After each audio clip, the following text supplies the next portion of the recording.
Voy a rogarles que puedan abrir sus Biblias en el Evangelio de San Juan, capítulo 13, versículo 1 al 11 por ahora. Y estamos en esa serie de enseñanzas, recuérdense de las palabras muy importantes de Cristo. Aquí son enseñanzas claves para que nosotros podamos entender las cosas, podemos seguir a Cristo, podemos agradar a Cristo, ¿no? Entonces va a ir avanzando. De hecho, hoy realmente vamos a compartir un tema que es pues del reino del Señor Jesucristo, un tema de suma importancia. Ustedes van a reconocer, van a darse cuenta. Dice, antes de la fiesta de la Pascua, sabiendo Jesús que su hora había llegado para que pasase de este mundo al Padre, como había amado a los suyos que estaban en el mundo, los amó hasta el fin. Y cuando cenaban, como el diablo ya había puesto en el corazón de Judas Iscariote, hijo de Simón,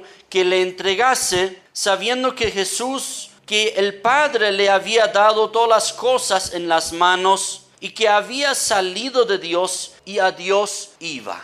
Y se levantó de la cena y se quitó su manto, y tomando una toalla se la ciñó, luego puso agua en un lebrillo y comenzó a lavar los pies de los discípulos y a enjugarlos con la toalla con que estaban ceñidos.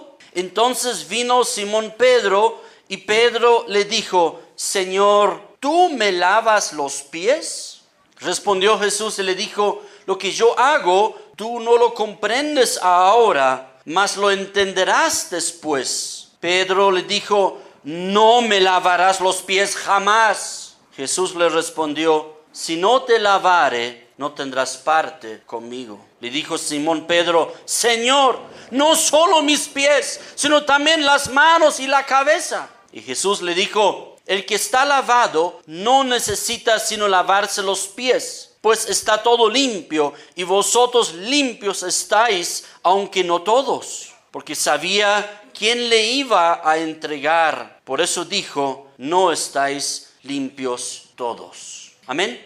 Eso es lo que vamos a compartir hoy día. Todavía no llega el desierto, pero vamos a ir observándolo, ¿no? Pero aquí el Señor Jesucristo, lo he denominado, comienza con el ejemplo. Aquí algo realiza el Señor Jesucristo y no lo hace así de una cosa descabellada, ¿no? A ver qué locura está haciendo.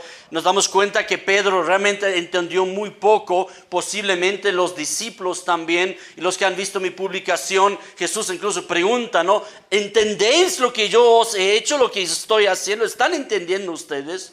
Pareciera como que no entendían, y es más, nosotros a veces tampoco entendemos qué es lo que Jesús hizo acá, ¿no? Observando, por ejemplo, en algunas iglesias, en algunas religiones, ¿no?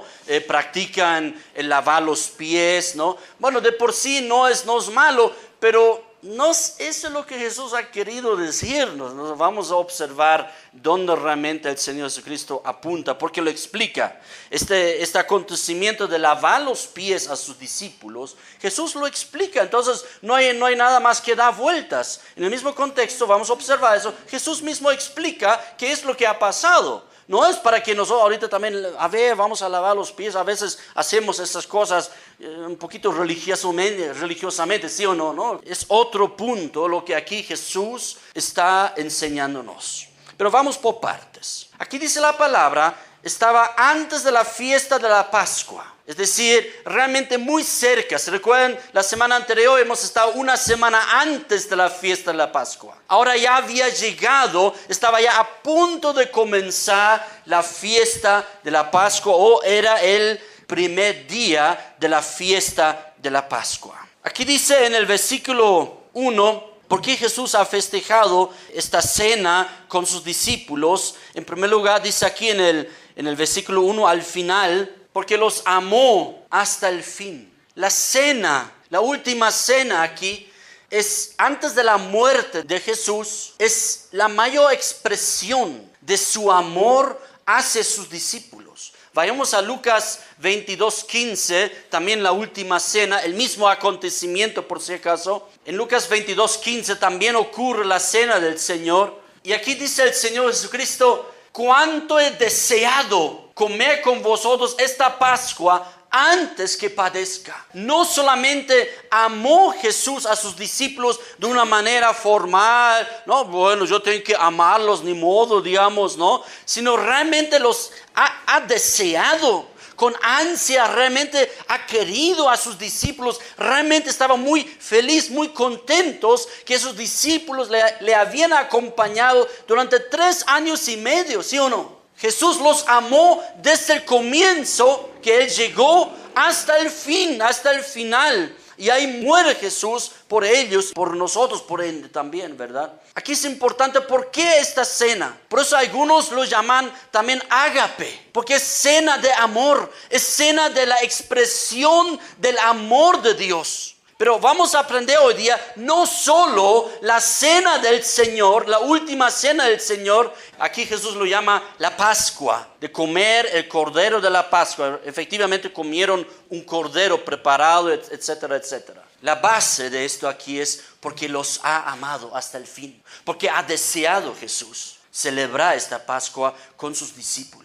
Amén. Entonces aquí estamos frente a un punto muy importante, muy crucial, donde los discípulos deben sentir el amor de Dios, pero luego vamos a observar también el amor entre nosotros.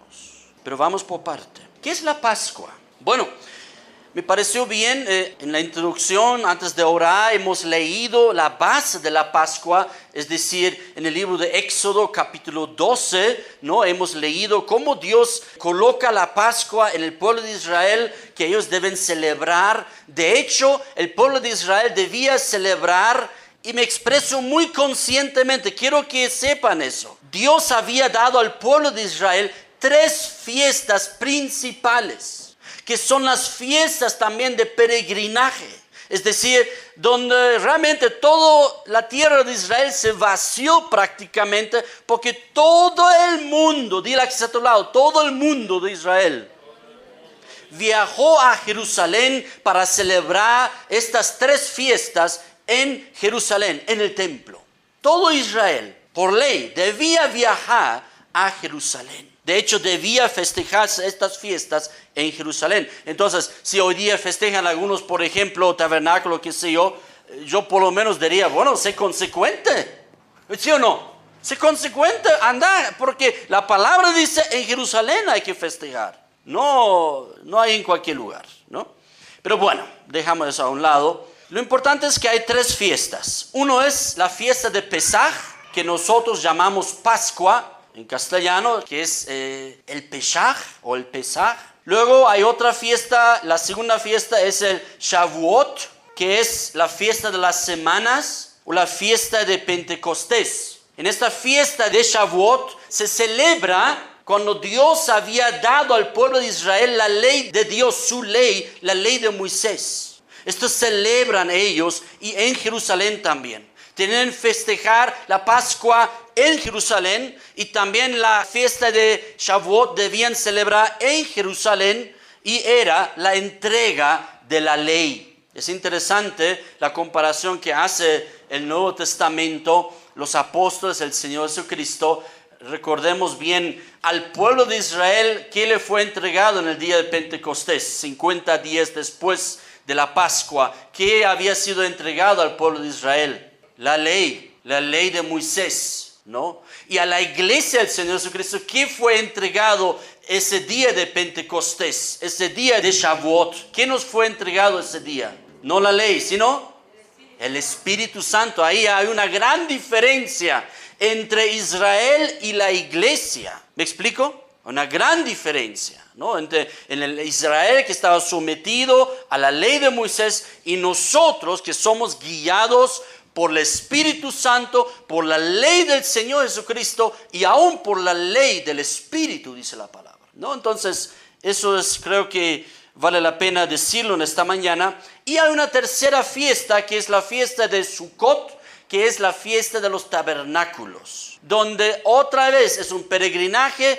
viajan a Israel y arman como unos pequeños, digamos, stands, digamos, con hojas, ¿no? Y ahí celebran dentro con una comida riquísima, celebran De hecho, todas esas fiestas es con mucha comida para el israelita. Es un pueblo muy alegre por si acaso. Entonces, la fiesta también es una cena bajo esta pequeña construcción, un pequeño tabernáculo. Y eso recuerda al pueblo de Israel del peregrinaje por el desierto, porque ahí vivían también en pequeños tabernáculos, como en carpas, por decir, ¿no? Entonces no tenían casas construidas, sino viajaron por 40 años en el desierto, y eso debía hacerles recuerdo esta fiesta de Sukkot. Pesach, Shavuot, Sukkot, esas tres fiestas importantes para todo israelita. Hay otras fiestas, pero pueden quedarse en casa, pueden festejarlo ahí. Estas tres fiestas tienen que viajar a Jerusalén. Por lo tanto, ya les he dicho la semana anterior, en estos días antes de la fiesta de la Pascua, cómo Jesús se encuentra con sus discípulos en Jerusalén y cómo estaba la ciudad, repleta, así, estaba como ya explotando de gente. ¿Y qué significa Pascua? Significa pasar de lado. Recuérdense, Israel estaba en Egipto, las 10 plagas, recuérdense, la última plaga, los primogénitos de los egipcios tienen que morir. Solamente donde se festejaba la primera Pascua, es decir, que mataban un cordero, que lo asaban, ¿no? Y tomaban la sangre, ¿se recuerdan, no? Y tenían que pintar, ¿no? Con hisopo, con una especie de brocha, ¿no? Los marcos de la puerta, ¿no? Y así iba a pasar el ángel de la muerte, creo que así dice, y tenía que pasar. O sea, no podía ahí matar al primogénito, sino pasó. Y esta palabra, pasó, es justamente la palabra Pesach, Pascua.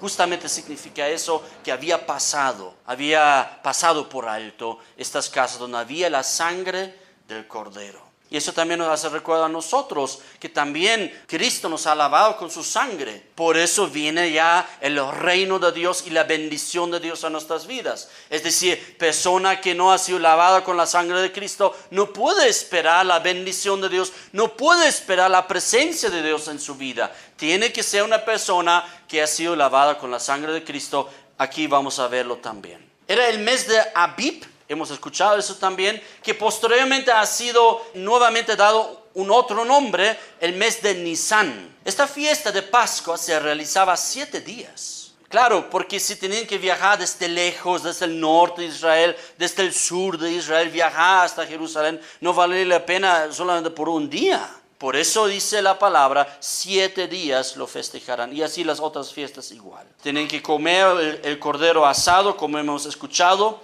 Otra instrucción de Dios para esta fiesta de Pascua también es comer panes sin levadura. ¿Por qué? Y además debían comer el cordero ¿cómo? Nada de disfrutar aquí, ay qué rico cordero, como aquí en Bolivia festejan algunos la Pascua, ¿no? Con el cordero, ay qué rico cordero, nada de disfrutar, trágalo, se acabó. Así tenían que comer la Pascua, apresuradamente.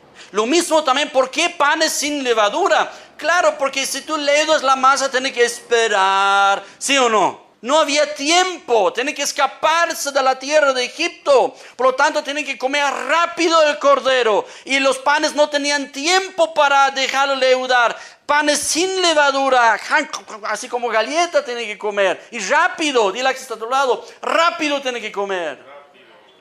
A ver, vamos a celebrar en algún momento como para que entendamos la fiesta de la Pascua con un cordero. Vamos a poner una parrillada con un cordero.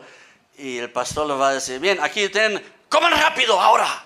Pero pastor, no, rápido, porque nos vamos ya. Y nuestra reunión nuestra parrillada duró 20 minutos nomás, ¿no? Entonces, así es la fiesta de la Pascua, es rápido. Pero hay algo más se celebra también en la fiesta de la Pascua, es interesante. Lo que hemos hecho justamente hoy día, Dios ha permitido que hemos podido realizarlo hoy día también esto. La dedicación de los primogénitos. La dedicación de los hijos que abren la matriz. La dedicación, Señor, son tuyos. Porque Dios los pide a cuenta de lo que era la muerte de los primogénitos en Egipto. Y Dios guardó la vida de los primogénitos de Israel. ¿Y los guardó para qué? Todo lo que Dios hace tiene un propósito. Dios no solamente los ha guardado, bueno, no se murieron los primogénitos, los primeros hijos de los israelitas, sino Dios luego dice, ahora estos son míos. Yo los he guardado, yo he impedido que el ángel de la muerte entre a sus casas y por lo tanto los primogénitos de ustedes son míos. Así ha dicho Dios al pueblo de Israel. Entonces era también la fiesta de la dedicación de los primogénitos que se celebraba en esos días. Bien, el verso 2 dice, en esta cena que Jesús deseó celebrar con ellos la Pascua y que porque los amó hasta el fin, pero también dice la palabra de Dios que uno de sus discípulos, de los 12, uno donde entró el diablo, ¿se recuerdan? No es simplemente, bueno, Judas, qué malo. Seguramente tenía malas intenciones, eso muestra la palabra también. Pero de alguna manera dice Jesús que es el diablo que lo impulsó a hacer esta obra de maldad que él realizó. No sé si ustedes han visto, hay un libro, ¿no? Hay un evangelio de Judas. Había hace unos años atrás un video, una película, ¿no? explicando incluso pareciera como que Judas más bien era el mejor discípulo de todos, porque él posibilitó de que Jesús podría morir en la cruz. Así lo presentan. Y dile al que está a tu lado, eso es mentira. Eso es mentira, porque en primer lugar, no quiero entrar muy a fondo a eso. En primer lugar, el evangelio de Judas, ¿tú crees que Judas pudo haberlo escrito? ¿Qué pasó con Judas después que Judas lo entregó y besó a Jesús y lo entregó a los religiosos? ¿Qué pasó con Judas después? Se ahorcó, se murió. ¿Tuvo tiempo para escribir su evangelio? Entonces ahí comienza ya, ¿no? Entonces es un pseudo epígrafo, como lo llamamos. Judas no lo escribió, es mentira que lo haya escrito Judas, ¿no? Entonces, más bien es una escritura lo más probable del siglo III, posiblemente hasta el siglo IV. Y creo que eso ya dice todo, ¿verdad? Volvamos aquí al texto. Entró el diablo, dice, y cuando cenaban, cuando estaban comiendo, como el diablo ya había puesto en el corazón de Judas Iscariote de entregar a Jesús a los religiosos. Verso 3. Sabiendo Jesús que el Padre le había dado todas las cosas en las manos y que había salido de Dios y a Dios iba. Eso es algo aquí de suma importancia. Nada estaba pasando con el Señor Jesucristo, me refiero especialmente a su muerte, la pasión de lo que le han latigado, ¿verdad? Y le han pegado, y este mal juicio que han hecho, este juicio apurado que no debía realizarse de esta manera. Pero todo eso no fue accidental, no fue circunstancial, sino Jesús sabía todo eso. De hecho, hemos leído ya donde Jesús anuncia su muerte, pero también su resurrección, amén, donde realmente el Señor sabía lo que tenía que pasar. De que la palabra dice, sabiendo Jesús que el Padre le había dado todas las cosas en las manos, que Él tiene autoridad, Él es el Señor, y que había salido de Dios y a Dios iba. Que Él vino por parte de Dios, pero también iba a volver a Dios a través de la muerte, luego resucitando y 40 días más tarde yendo en la ascensión al Padre, volviendo a su gloria, tomando su gloria como el Dios eterno. En el versículo 4 es algo muy interesante y es la clave para entender todo este pasaje. Dice, se levantó Jesús, está hablando Jesús, se levantó de la cena, dile a que está a tu lado, se levantó. Se quitó su manto, dile, se quitó. Tomando una toalla, tomó una toalla, dile a que está a tu lado, tomó la toalla. Y se la ciñó, se ciñó, dile a que está a tu lado. ¿Por qué hago este énfasis? ¿Qué había pasado? Estaban en la cena, en el aposento alto, donde frecuentemente se reunían. Luego también en el aposento alto vino el Espíritu Santo sobre la congregación de los 120 personas. Era una sala grande, posiblemente más grande que aquí en esta mañana. Dile a que está a tu lado, necesitamos sala más grande. Vamos a orar. Amén. Gloria a Dios. Entonces, estaban en una sala bastante grande y estaban cenando en la comunión. Había amor, había amistad, ¿no? Pero algo faltaba. Algo faltaba. Ningún discípulo entendió lo que faltaba porque no quisieron entender. Porque nadie quería humillarse. En Israel había la costumbre que cuando uno llega a una casa, el dueño de la casa debía o mandar a su esclavo, a su sirviente, de lavar los pies de la suciedad del camino Era muy necesario cuando una persona entraba a una casa de que esta persona podía lavarse los pies. Por lo menos el dueño le entregaba un vasín y una toalla para que él mismo podía lavarse los pies.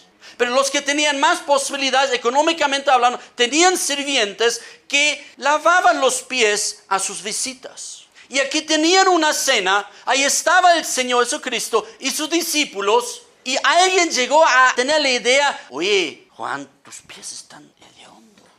Pero no pensaba jamás diciendo, oye, te los voy a lavar. Sí, ¿me lo quieres lavar? Pues lávate tú, pues. Esa idea había entre los discípulos. Nadie se atrevió a tomar la palabra o a levantarse. Oye, aquí todos los pies están hediondos, los voy a lavar. Nadie lo hizo. Ese trabajo para el antiguo Israel humilde, ese trabajo más bajo que podía existir en una casa, era un honor de repente cocinar la comida. Ahí digamos, ¿quién va a lavar? ¿Quién va a cocinar? ¿Quién va a barrer? ¿Quién va a lavar los pies de las visitas? Ah, no, yo no. Nadie quería hacer este trabajo en el antiguo Israel. Y lo interesante es, ya estaban cenando, ya estaban terminando, la reunión ya estaba llevándose hacia adelante y nadie se atrevió, nadie dijo nada. Y ahí este momento lo aprovecha Jesús para darles una de las mayores lecciones que ellos debían aprender. Una de las mayores lecciones que también nosotros debemos entender, conocer y aprender. Y todos esos términos en el versículo 4 son términos de un esclavo. Jesús realizó el trabajo de un doulos, de un esclavo. No de un sirviente, ni siquiera un diácono, digamos, ¿no? Otros términos también. Él hizo el trabajo de un doulos, de un esclavo de la casa. Que Jesús, nadie hizo nada, entonces Jesús se asombraron, se asustaron. La reacción de Pedro, nos damos cuenta que realmente estaba desubicado Pedro y los demás también. Entonces Jesús se levanta, Jesús se quita su manto, toma la toalla, se lo pone de frente y en el verso 5 dice, luego puso él, mira, nadie ni siquiera pone el agua, él pone el agua, él hace el servicio completo. Dile a otro lado, hizo un servicio completo. Puso el agua en un lebrillo, es decir, en un bañador así, ¿no? Eso quiere decir. Y dice, y comenzó a lavar los pies de sus discípulos. Y Jesús lo explica luego como una expresión de su amor, la mayor expresión de su amor. Ahora surge una pregunta. ¿Lavó Jesús también los pies de Judas? ¿Estaba Judas aquí todavía? Sí. Aún de los pies de Judas. Porque aquí no hace diferencia. Judas luego recién se escapa. Pero aquí estaba Judas. Entonces Jesús también lavó los pies de Judas, mostrando un genuino amor. Yo te estoy sirviendo. Yo te estoy mostrando que yo te amo y yo te estoy sirviendo. A veces decimos nosotros en las iglesias, ¿no? Nadie me ama, nadie me muestra, nadie me saluda, nada de eso, ¿no? A veces somos medio malcriaditos, ¿no? Nadie me saluda, nadie me quiere, me voy. Queridos, ni Judas por eso entregó a Jesús, porque no fue amado. Aún Judas fue amado por Jesús. Amén. Diga que aún a Judas fue amado por Jesús. Eso es importante aquí para comprender. Y luego los enjugó con la toalla con que estaba ceñido. Se hizo un trabajo completo. Lavó, enjugó y pasó por los 12 discípulos. Pero pareciera como que a Pedro llegó al final. Entonces dice la palabra en el versículo 6. Entonces vino a Simón Pedro y Pedro le dijo, Señor, ¿tú a mí lavas los pies? Aquí dice un poco diferente, ¿no? Aquí, verso 6. Aquí dice, Señor, ¿tú me lavas los pies? Pero en el idioma original es más enfático todavía. ¿Tú a mí? Así dice. ¿Tú a mí? O sea, ¿qué? Como que no. Tú estás humillando, pero no te permito. No. ¿Cómo es posible? ¿Se recuerdan que Pedro siempre habló así a Jesús? Cuando Jesús le dice, yo voy a morir, ¿qué gritó Pedro? Eso no, ¿qué te pasa? No, jamás. Y cuando Jesús caminó sobre el agua, yo también quiero. ¿Se recuerdan? ¿No? Entonces, así andaba Pedro, ¿no? Medio, como decimos nosotros vulgarmente, el bocón, ¿no? Estaba ahí siempre hablando, ¿no? tú a mí, jamás. ¿No? Entonces dice, ¿tú me vas a lavar los pies? Jesús le dice algo muy interesante que también nos sirva a nosotros. La pregunta que puse en mi publicación hoy día era que Jesús mismo pregunta, ¿pero entienden ustedes lo que yo he realizado? Y Jesús dice aquí a Pedro, verso 7, lo que yo hago, lo que yo estoy haciendo, lo que yo hago, tú no lo comprendes ahora. Queridos, habrá momentos en tu vida cristiana, de seguir a Cristo, posiblemente los momentos difíciles, pero aún, a mí me va así, aún los momentos bonitos, a veces no entendemos. Yo a veces no entiendo, Señor, ¿por qué me bendices tanto? Porque realmente nosotros no somos merecedores ni siquiera de su bendición, ¿sí o no? ¿O tú eres merecedor? Yo hago eso, yo me congrego, yo así, yo asá, por eso Dios me bendice. No te enorgullezcas, no te pongas soberbio, no te pongas así raro. Mejor es que siempre mantengas la humildad y la verdad. No solo la humildad, una falsa humildad, sino la verdad. ¿Merecemos nosotros la bendición de Dios? ¿Merecemos que Dios debe dárnosla? No. ¿Merecemos nosotros la salvación? Pero a veces preguntamos así. A veces surgen las preguntas, ¿y por qué Dios nos salva a las demás personas? ¿Por qué Dios manda a algunos al infierno? ¿Qué cosa? Creo que algunas cosas no hemos entendido. Porque partimos de una situación como que la salvación la merecemos. Por eso surge la pregunta, ¿y por qué Dios manda a estos al infierno? Pues a ti también debería mandarte. A mí me debería mandarme al infierno, ¿sí o no? ¿Acaso yo puedo consultar y yo puedo preguntar, Señor, ¿por qué? Yo debería preguntar más bien, Señor, ¿por qué me salvas? Señor, no entiendo por qué me amas. Eso debería preguntar. De hecho, cuando yo me he convertido un tiempo después, leyendo la palabra, seguramente el Espíritu Santo me estaba ministrando en mi corazón. Sentí de repente orar y preguntar, Señor, ¿por qué me amas? ¿Qué agradable tengo yo en mí de que tú me amas? Y la verdad es esta, en mí no hay nada de que Él me pueda amar. Él me ama porque Él es amor. No por mí me ama, sino porque Él es así. Amén. Entonces no es válida la pregunta, ¿por qué no salva a los demás? No tenemos la respuesta para todo, pero lo que necesitamos entender, la pregunta está mal hecha. No es porque manda a algunos al infierno. Lo que debes preguntar, ¿por qué salva a algunos?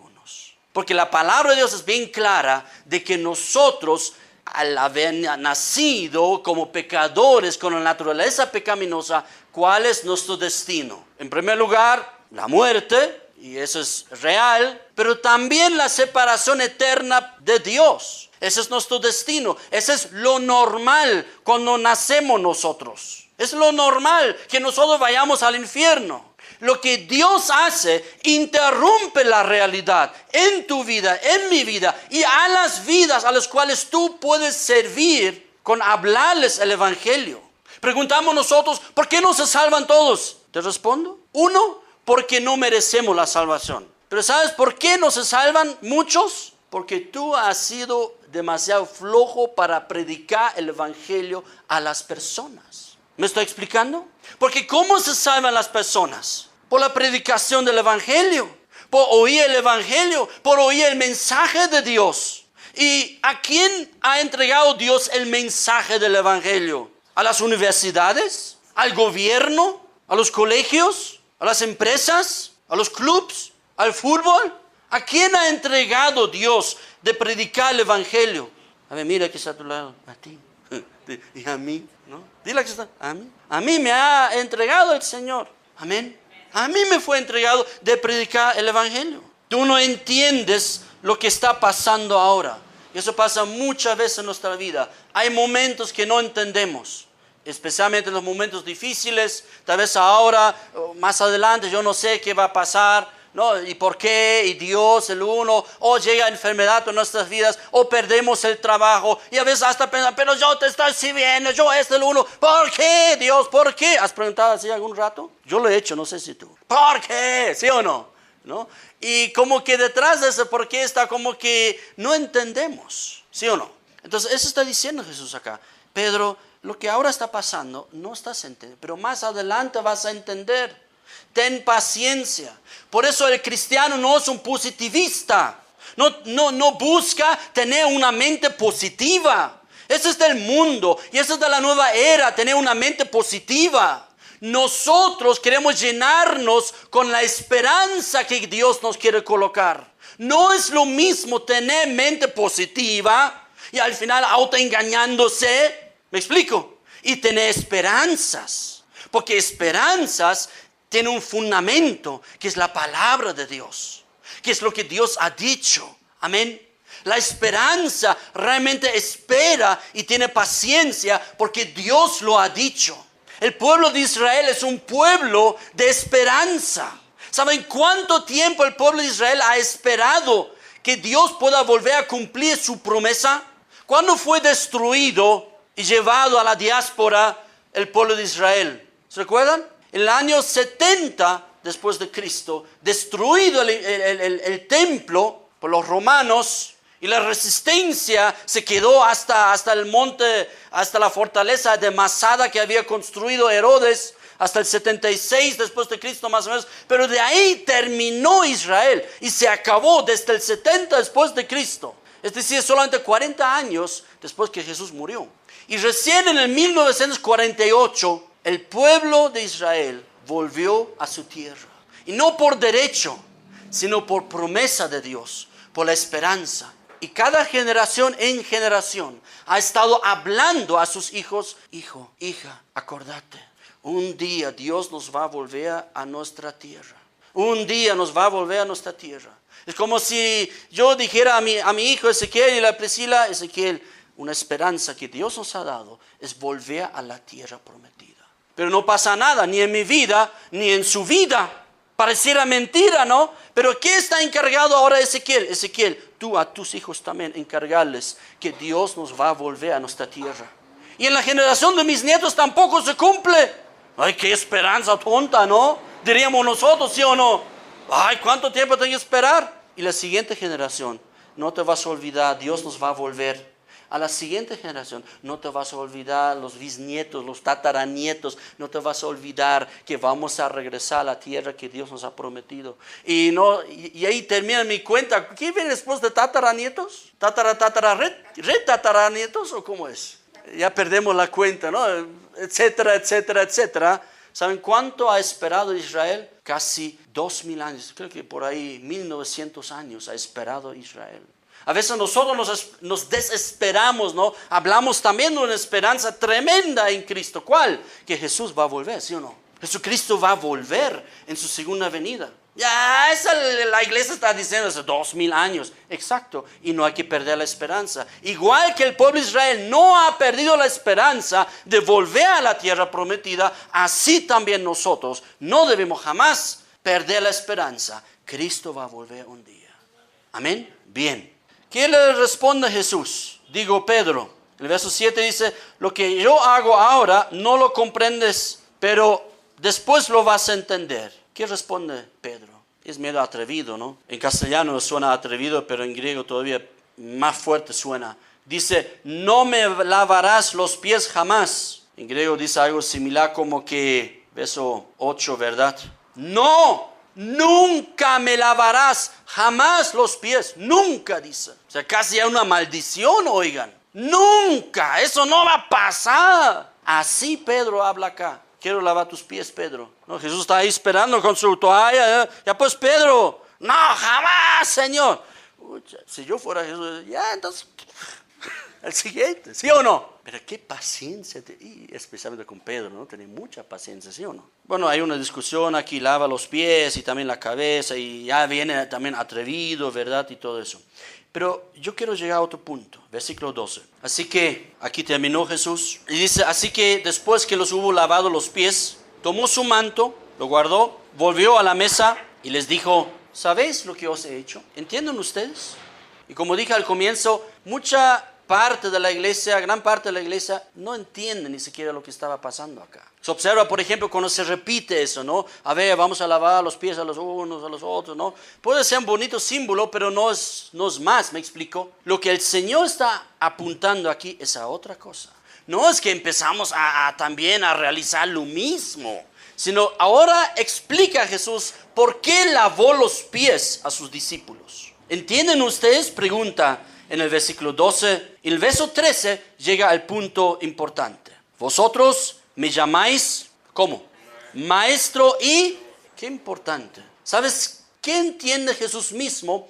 ¿Quién es Él para nosotros? No es en primer lugar nuestro Salvador. Él nos ama y nos ha salvado en la cruz, por supuesto. Pero necesitamos entender lo que está pasando acá. Ustedes me llaman Maestro y Señor. ¿Y qué responde Jesús a esto? Y decís bien, porque eso soy. Si algo soy para ustedes, dice Jesús, soy su Maestro y soy su Señor. Y Señor aquí en este caso, no un título formal, no, Señor Guerra, Señor Martínez, ¿no? Sino realmente la autoridad está hablando acá. Bien dicen ustedes, porque yo soy. Pues si yo, el Señor y el Maestro, he lavado vuestros pies, vosotros también debéis lavar los pies los unos a los otros. Ahora, en eso se basa, no, pero aquí dice, ¿no? Pero entiende dónde está apuntando Jesús. No estoy diciendo que no se puede realizar el acto, pero el entendimiento del acto es más importante que el acto. A veces se realiza que una persona ha pecado contra otro, ¿no? Y ahora este que pecó contra el otro, ¿no? Tiene que ahora lavar los pies del otro al que ha lastimado para señal de perdón, digamos, ¿no? A veces se realiza de esta manera. Pero ¿de qué sirve que lavar los pies y como señal de perdón? Pero luego sigue hablando mal de la persona, sigue chismeando, sigue insultándole. ¿Ha entendido lo que significa lavar los pies? No ha entendido, ¿verdad? Entonces, ¿por qué Jesús dice, yo soy el Maestro y el Señor para ustedes? Porque realmente, para que nosotros podamos llegar al propósito que Dios quiere para tu vida y para mi vida, primero tenemos que ser enseñados. Por eso Él es nuestro Maestro. Y nosotros seguimos a Cristo como nuestro Maestro. Pero luego también es importante, Él es nuestro Señor. Y eso implica la obediencia. Nosotros todos debemos ser enseñados como discípulos, debemos discipularnos, debemos congregarnos, debemos capacitarnos, porque es un deber de la vida de un discípulo. Recuérdense, Jesús no solamente dijo que seamos salvos y que seamos bautizados, ¿verdad? Y de hacer discípulos a todas las naciones, bautizándolos. ¿Qué más había mandado Jesús también? A la iglesia y a cada uno de nosotros. Y enseñándoles a que guarden todas las cosas que os he mandado. O sea, la iglesia de Cristo tiene que ser caracterizada más bien por mucha enseñanza en la palabra de Dios. El día viernes en nuestra enseñanza de capacitación dije algo así como que los seminarios que existen hoy día, yo he ido a un seminario también, pero los seminarios que existen hoy día son como muletas para la iglesia, cuando la iglesia debería ocuparse en capacitar a nuevos pastores, a nuevos siervos. En Sucre lo estamos realizando y lo hemos siempre realizado. Un fuerte en Sucre, siempre hemos hecho mucho discipulado, mucha capacitación. En este momento la iglesia está funcionando prácticamente sin mí, durante varios años ya. Siempre hay un temor de repente, ¿no? Ay, ¿qué va a pasar si el pastor de repente se va de la iglesia? Depende de lo que haya realizado. Si ha hecho un buen trabajo de seguimiento y de discipulado y de capacitación, puede confiar en el Señor y Dios hará su obra con las otras personas. Porque no es importante, menos es el más importante el pastor en la congregación, sino es todo el cuerpo. Pero para eso tenemos que ser capacitados y ser enseñados. Y nadie puede estar diciendo, yo no quiero, yo no tengo tiempo. Entonces ponte a pensar lo que estás viviendo. ¿Quieres seguir a Cristo? ¿Quieres agradarle a Él? ¿O qué es lo que quieres en la vida? Jesús dice, yo soy el Maestro de ustedes. Yo soy el Señor de ustedes. Y dice en el versículo 15, porque ejemplo os he dado, para que como yo os he hecho, vosotros también hagáis. Y ahí dice el verso 16, de cierto os digo. Ahí llegamos al punto donde estamos hablando de esas enseñanzas importantes de cierto os digo. Donde todo el Evangelio de Juan hemos observado eso y vamos a seguir con esto. Aquí una enseñanza muy importante.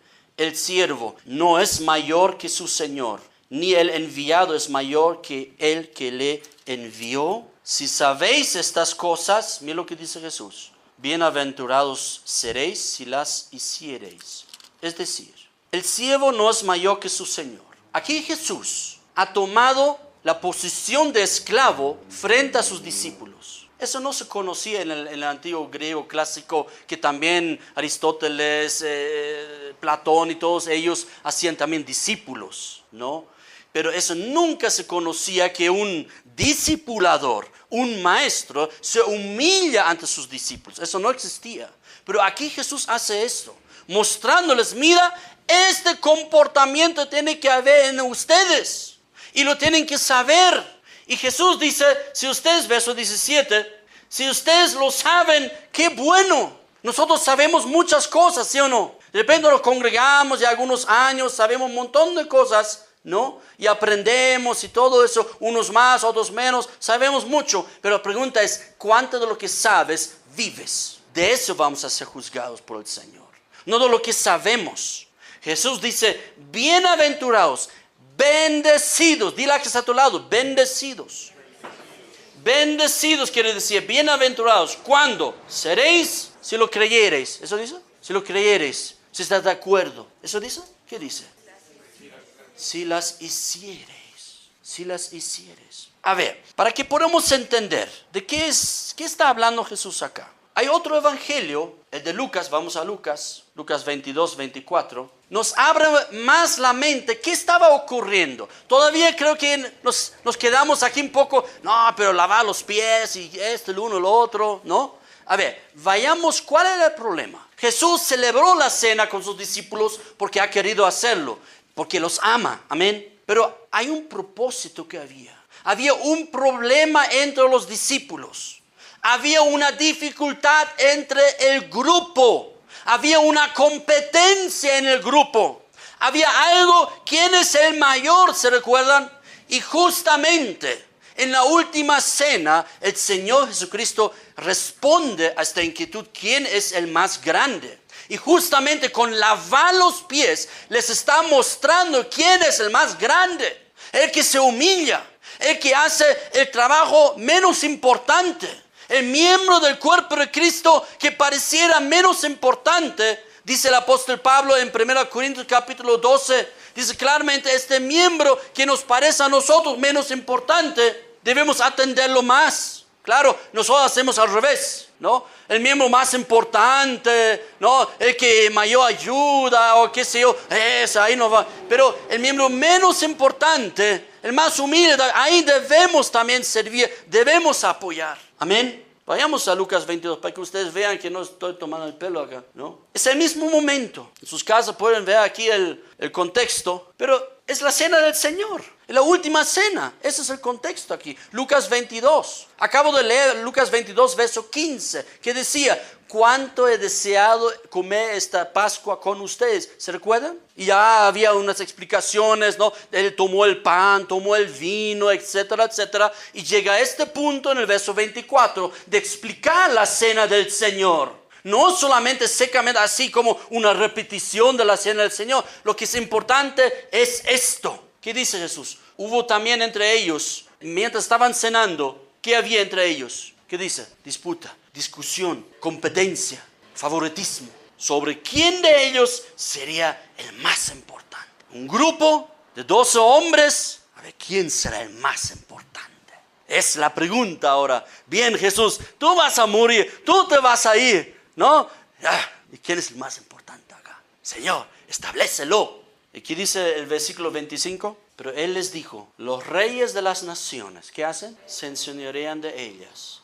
Y los que sobre ellas tienen autoridad son llamados bienhechores. Y en otras palabras dice Jesús, incluso con la fuerza. Ese es el mundo. ¿Quién es el más fuerte? De eso se trata aquí ahora de todo. ¿Quién es el más fuerte? Verso 26. Mas no así vosotros. ¿Quién quiere ser el más grande? ¿Quién quiere ser el más importante? ¿Saben lo que hizo Jesús? Tomó la toalla, sacó su manto, el lavador, les voy a mostrar quién es el más grande. E hizo el trabajo que nadie quería hacer.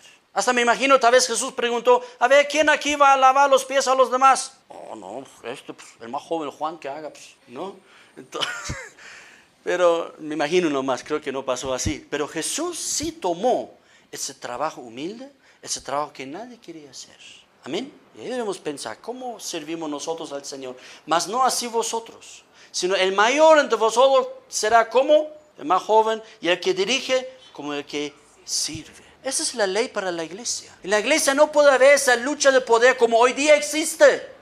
Hoy día hay una lucha y competencia entre las iglesias en Cochabamba, en otros lugares también. Oye, ¿cuál es la iglesia más importante? ¿Cuál es la más grande? ¿Cuál es la más imponente? Y qué sé yo. ¿Cuál tiene más luz? ¿Y cuál hace más ruido? ¿Y cuáles tienen las mejores danzas y todo eso? Hay una competencia tonta hoy día. ¿Quién trae al cantante más famoso?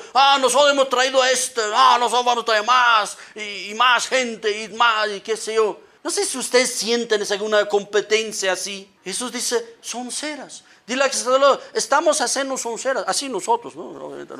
Estamos haciendo sonceras. Bien, volvamos aquí a nuestra cena de Pascua en Juan, para finalizar.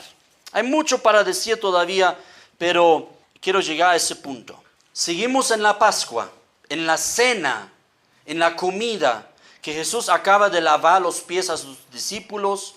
Habla acerca de Judas y unas explicaciones y uno pregunta, ¿y quién es, Señor? Revélame a mí, ¿no? Así, ¿no? Y Jesús le dice a Juan, hay que ir con el pan, ¿no? Y todas esas cosas, haz pronto lo que tengas que hacer, le dice Jesús, y toda una conversación, pero seguimos en el aposento alto, la misma noche, la misma cena, y Jesús explica ahora lo que simboliza la cena.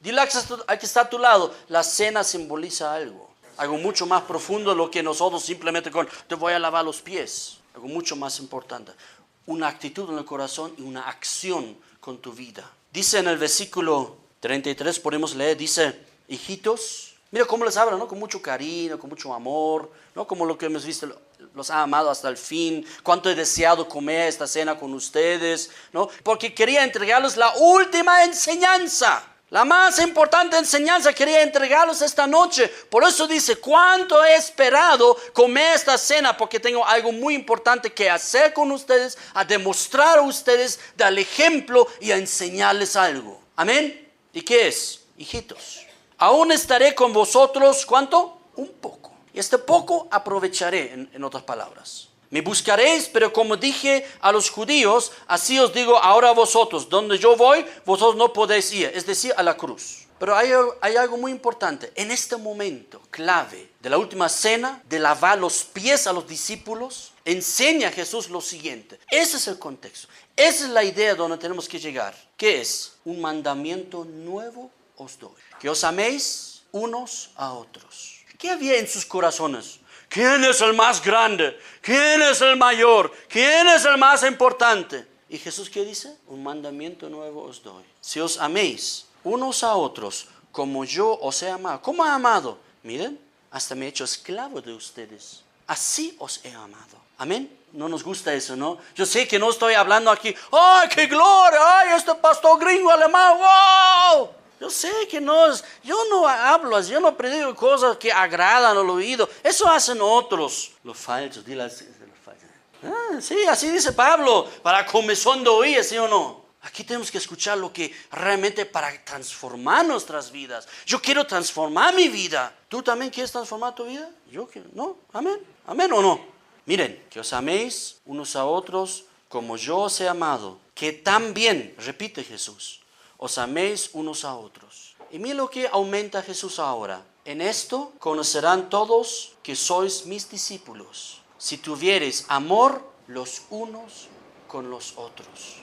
Eso es el lavar los pies. Esa es la respuesta a la pregunta, ¿quién es el más importante entre nosotros? ¿Quién es el mejor discípulo? ¿Quién es el mejor miembro de la congregación, pastor? Vamos a hacer una encuesta. Tonteras. Dirá que aquí está tonteras. La iglesia está ocupando de tonteras. Más luces, más esto, más el uno. ¿No se dan cuenta que los jóvenes bailan y los mayores también bailan un poco, ¿no? Para el Señor y para el Señor, obviamente, ¿no? Y qué sé yo. No es el punto que yo estoy en contra de cosas, sino estoy a favor realmente de lo que manda la palabra. Si hacemos todo lo que Dios nos manda, por eso dice, bienaventurados sois si lo hiciereis. Pero muchas veces nos ocupamos de otras cosas, pero las cosas realmente relevantes, importantes en el cuerpo de Cristo, nos olvidamos. Y una competencia, etcétera, etcétera. Cuando nosotros deberíamos preguntarnos cada día, Señor, ¿a quién puedo amar hoy? Señor, ¿a quién puedo ayudar hoy? ¿A quién puedo servir hoy? Así deberías despertar.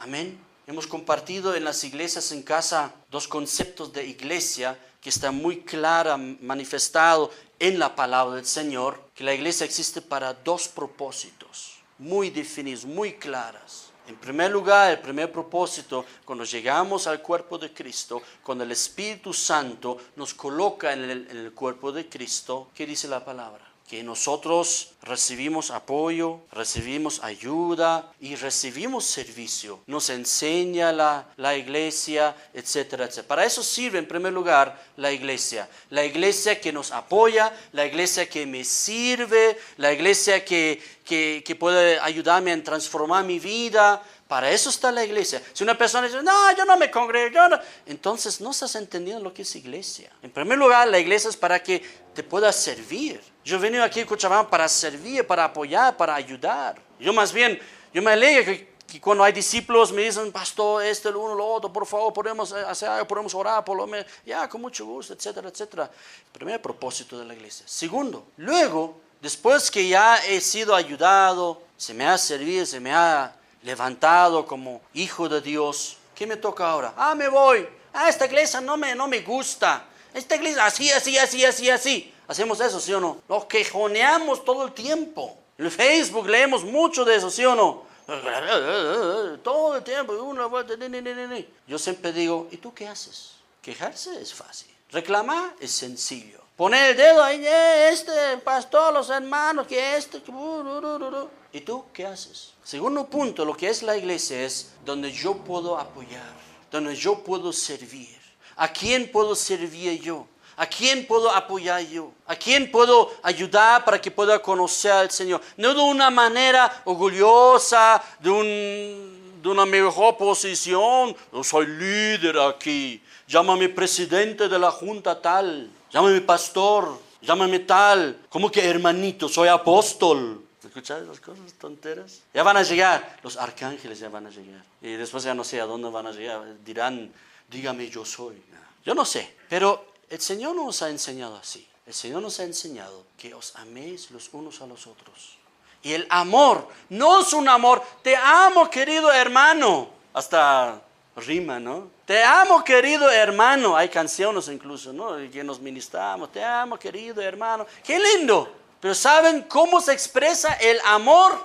En ayudar, en servir, por lo menos en orar. Si tienes alguna queja, pues, orar pues. Él es el Señor. El pastor, que orar pues, te voy a decir. Si vengan con quejas, pero orar, ayudar. Y yo te voy a preguntar incluso, y hermano o hermana, ¿y usted qué puede hacer al respecto? Yo, usted es el pastor, pero tú te has dado cuenta, yo no me doy cuenta. Si tú te das cuenta es porque Dios te ha mostrado, ¿sí o no? ¿Ves? No queremos ponernos a un lado. Queremos quejar, queremos decir y criticar, pero no queremos involucrarnos. El lavar los pies, aquí de que Jesús lavó los pies a sus discípulos, tiene el profundo significado que nosotros debemos servir. De que este Dios, Jesucristo, nos ha servido y lo ha hecho con mucho amor, con mucho gusto para salvarnos. Y nosotros podemos recibir su amor y lo hacemos con gusto y nos gusta que Él nos ama y nos bendice, ¿sí o no? Pero qué importante entender la otra parte, el otro lado de la moneda, que a ti también te toca. Y es más, y ahí termino, es una señal cuando nosotros servimos a los demás, cuando nosotros ayudamos a los demás, cuando nosotros amamos a los demás. Esa es la señal inequívoca de que eres un discípulo de Cristo, discípula de Cristo. Y no solo estoy hablando aquí entre nosotros. ¿Tienes un vecino aunque no sea cristiano? ¿Tienes un vecino? ¿Tienes a alguien que puedes ayudar? Ayúdale. Sirva a las personas. La iglesia de Cristo tiene que ser caracterizada por su servicio. Claro, la religión lo ha puesto en un lugar, ¿no? Los monjes y las monjas, ellos hacen servicio comunitario, ¿verdad? De eso se ocupan, hacen pan para los pobres, hacen esto, lo uno, lo otro. Y la iglesia ahí solamente en un culto o una misa. Con nosotros debemos servir. Y ni siquiera, escúchame bien, ni siquiera necesitamos gran organización. Ahora seguramente algunos esperan, bueno pastor, nos organizaremos. No necesitamos organizarnos. Tú ora y ve en tu vida y alrededor tuyo a quién puedes servir, a quién puedes visitar, a quién puedes bendecir. Hay bendición menor que tú puedes ayudar a una persona, qué sé yo, en una tarea, está enfermo, lo puedes cocinar, ¿no? Entonces hay un servicio, pero hay un mayor servicio aún. No se olviden de este mayor servicio. Es entregar el Evangelio del Señor Jesucristo a esta persona. Es entregar el Evangelio del Señor Jesucristo. Porque Jesús no ha venido solo para morir en la cruz. Él ha venido a enseñarnos el reino de Dios, el Evangelio de Dios. Amén. Escúchame, si Cristo no hubiera hablado, algunos piensan, no, solamente Jesús hubiera actuado, no hubiera hablado ninguna palabra, bien para esta época, bien por ellos, pero a nosotros no hubiera llegado. Solo porque hablaban los discípulos y las demás generaciones, y que me hablaron a mí el Evangelio, por eso conozco a Cristo, y así también hacemos conocer. Eso es servir. Amén. Nos pongamos de pie. Vamos a orar.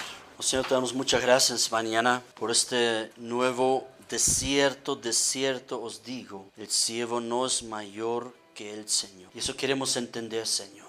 Que no tenemos que preguntarnos, ay, me estoy humillando, me estoy rebajándome, sino que más bien podemos confiar en ti y tomar este mismo ejemplo. Tu palabra está llena de esto. Algo que ni hemos hablado esta mañana por falta de tiempo, Señor, porque dice tu palabra, el sentir que hubo en Cristo haya también en vosotros, que se humilló, que tú te has humillado, Jesús, muriendo en la cruz por nosotros. Pero tú esperas lo mismo, que nosotros tal vez no físicamente podemos dar y entregar nuestra vida a los demás, pero por lo menos algo del tiempo nuestro, algo de nuestro dinero, algo de nuestras capacidades, algo de nuestro cariño, de nuestro corazón, podemos entregar a la otra persona. Señor, como siempre reconocemos, no es por fuerza humana. Jamás debemos salir de este salón pensando, ay, me voy a esforzar más. Sino más bien primero pedirte a ti, Señor. Señor, transfórmame. Transfórmame a tu imagen. Señor, llévame a este servicio cada día más. Te preguntaré, Señor, ¿a quién puedo servir hoy? Y que tú puedes revelarte, que tú puedes manifestarte en cada uno de nosotros, donde tú nos colocas de repente personas a nuestro alrededor que nos necesitan.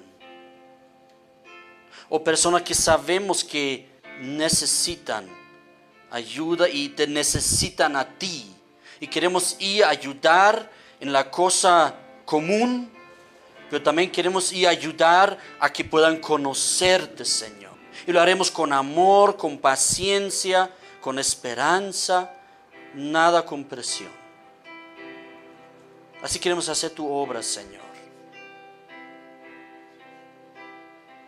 Y de verdad te pedimos perdón, Señor, como iglesia, por nuestra flojera, por nuestra comodidad, por conformarnos con un cristianismo así light, así bonito, de luces. De eso te pedimos perdón, Señor. Y que podamos volver al discipulado tuyo y recibir este nuevo mandamiento, que debemos amar a las personas así como tú nos has amado. Y si tú te has hecho siervo y esclavo incluso por nosotros, el siervo no es mayor que el Señor. Debemos hacer por lo menos lo mismo. Gracias, Señor, te damos por tu palabra, por esta enseñanza en un momento tan clave, tan importante de la última cena. Gracias, Señor Jesús, te damos. Amén.